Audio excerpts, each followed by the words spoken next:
আজকের আলোচনার বিষয় ইন্টারনেট কোন জিনিসগুলো নিয়ে বেশি ট্রল করতেছে বা আলোচনা করতেছে। নাম্বার ওয়ানেই আছে আসিফ নজরুল সাহেব তার পৈতৃক নাম বদল করে এফিডেভিট করে আসিফ নজরুল হয়েছেন। এর পরবর্তীতে আসছে সালাউদ্দিন সাহেব যখন ইন্ডিয়ায় ছিলেন তখন তিনি কিভাবে টাকা নিতেন বাংলাদেশ থেকে, এই বিষয় নিয়ে নেটিজেনরা ট্রল করতেছে।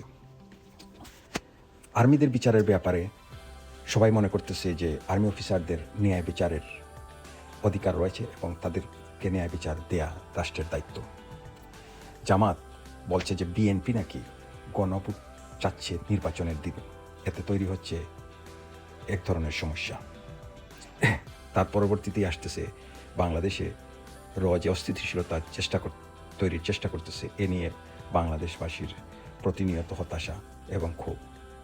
বাংলাদেশ আর্মি রয়ের বাইরে বেরিয়ে আসতে পারবে কিনা সে বিষয়েও বাংলাদেশবাসীর রয়েছে জানার আগ্রহ। আর সবশেষে রয়েছে তারেক জিয়ার অঙ্গীকারনামা, উনি যে সই করেছিলেন উনি রাজনীতিতে যাবেন না 50 টাকার স্টাম্পে, ঘটনা কি আসলে সত্য সেই বিষয়ে নেটিজেনরা জানার চেষ্টা করতেছে। এই হচ্ছে আজকের